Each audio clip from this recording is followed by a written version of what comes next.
Bienvenidos a este primer vídeo técnico de refuerzo para las instalaciones frigoríficas, el curso frigorífico, en el que vamos a hablar de los circuitos, o de lo mejor, de los ciclos frigoríficos a nivel general, del diagrama de Molière y de cómo se configura las líneas termodinámicas dentro de nuestro diagrama.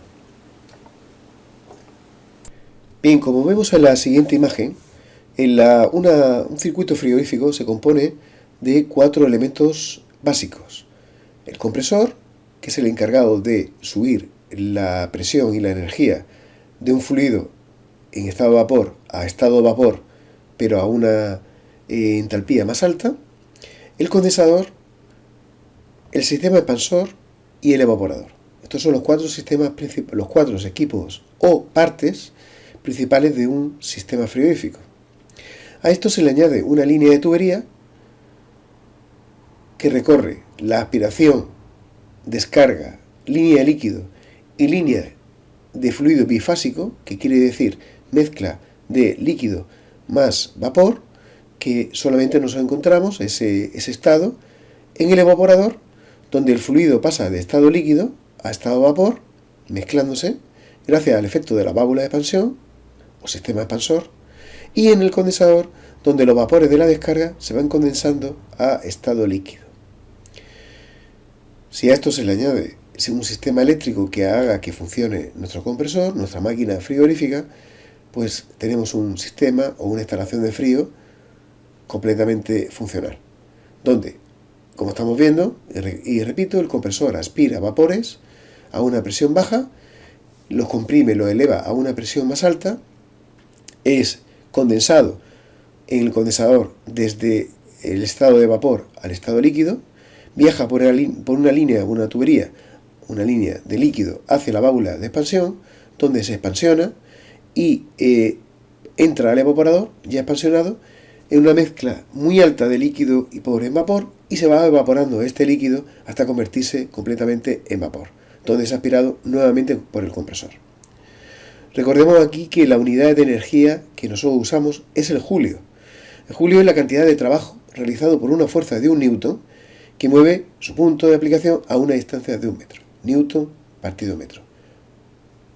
Julio de energía. Y este sería nuestro principio básico, como hemos dicho, de un circuito frigorífico, donde hay un lado de baja presión y un lado de alta presión, y lo separa nuestro compresor. Es fundamental distinguir entre calor sensible y calor latente en el estudio de las instalaciones frigoríficas.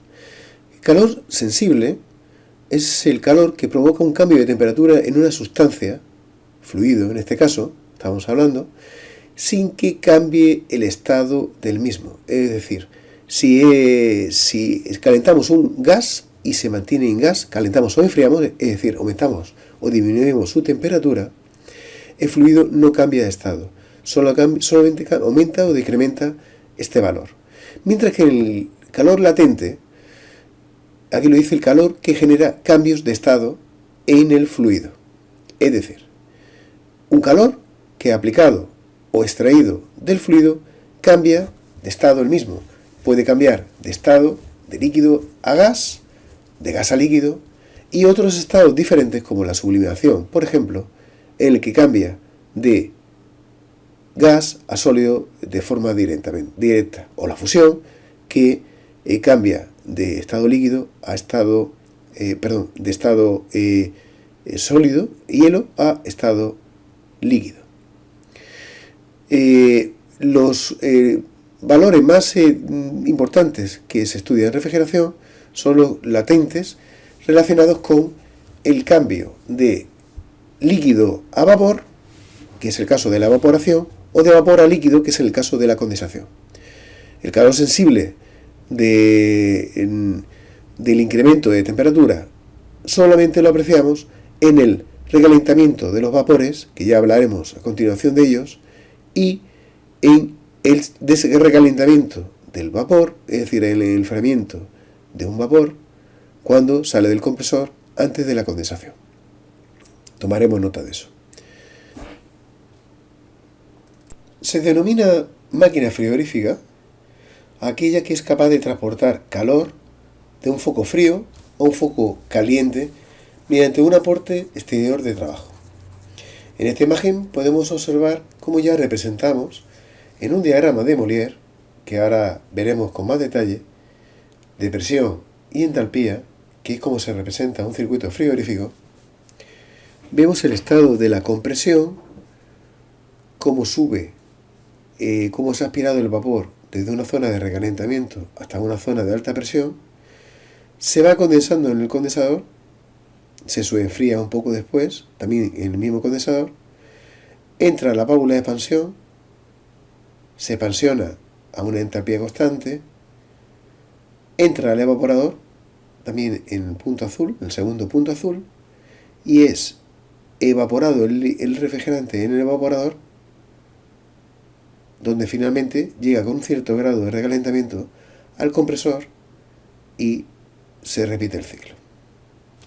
Este es el ciclo de frigorífico de trabajo básico: compresor, el condensador, dispositivo de expansión y evaporador, ya representado en un diagrama de los estados, del cual vamos a hablar ahora a continuación.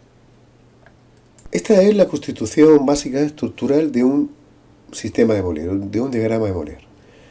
A la derecha nos encontramos el fluido en estado gas, vapor, en donde no hay líquido, está el gas recalentado, la temperatura es alta, y según subimos el eje de ordenada hacia arriba, nos encontramos que sube la presión.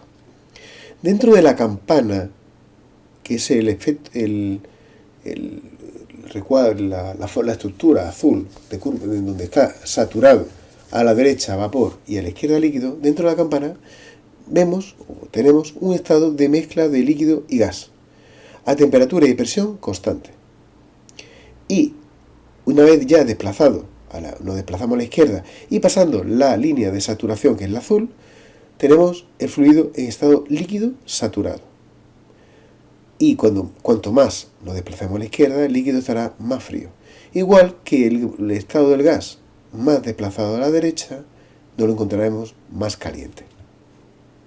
Aquí estamos haciendo ya un análisis un poco más profundo del diagrama de Molière, donde la imagen es un diagrama de 134, ya más real, con todas las curvas, que a continuación, en la siguiente diapositiva, iremos describiéndolas.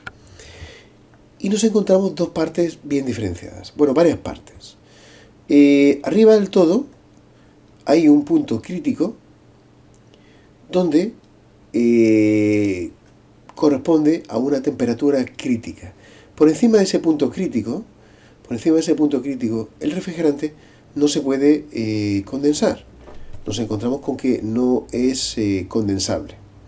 Solamente se podría enfriar en estado gas, pero no podría pasar a lo que es el estado de líquido. Tenemos la zona de la derecha, en la zona de la derecha, la línea de vapor saturado, mientras que la zona de la izquierda es la zona de líquido saturado.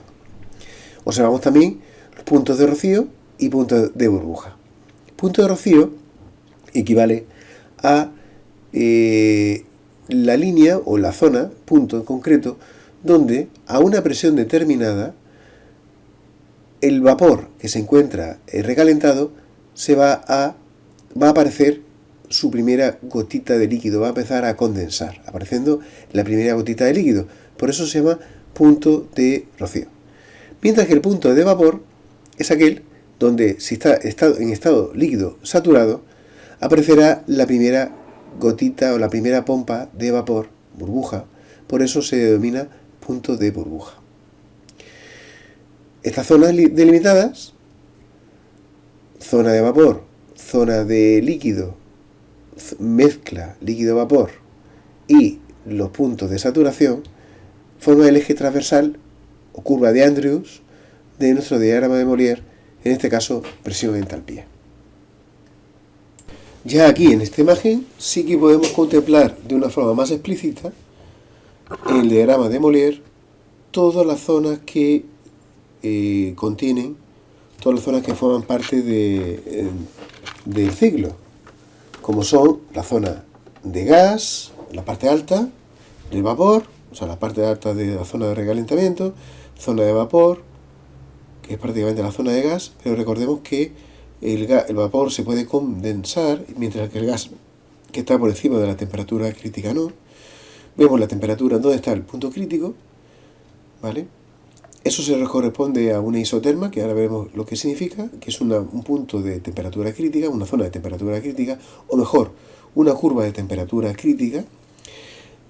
Las curvas de vapor saturado y líquido saturado, completamente diferenciadas, y que cierran junto con el punto crítico la zona de vapor o de líquido vapor. Cuanto más nos desplacemos a la izquierda, más líquido tendremos, y cuanto más nos desplacemos a la derecha, más porcentaje de vapor tendremos en nuestra mezcla. Y finalmente la zona de la izquierda, que es la zona de líquido. Dentro de la zona de líquido vapor estarán las curvas de título de vapor, que es lo que he dicho, sobre el porcentaje de vapor o de líquido en la mezcla. Aquí vamos a observar perfectamente las líneas que conforman nuestro diagrama o nuestro circuito frigorífico. En primer lugar, vamos a referirnos a las líneas de temperatura constante, que van a ser señaladas en el color rojo. La línea de temperatura constante o isotermas marcan la evolución de la temperatura en nuestro sistema. Vemos que en la zona de líquido saturado, la línea de isoterma tiene una cierta temperatura constante, una vertical.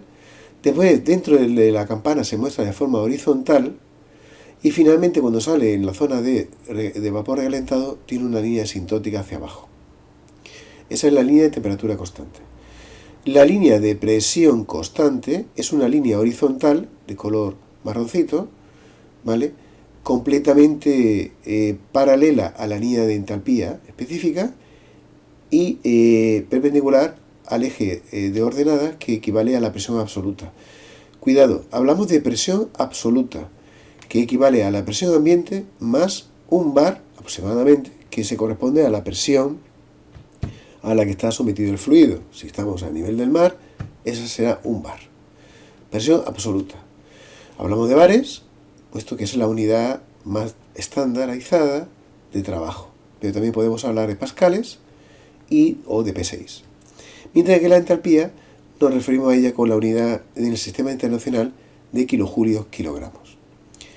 Bien, la siguiente línea, otra línea a estudiar, es la de entalpía constante.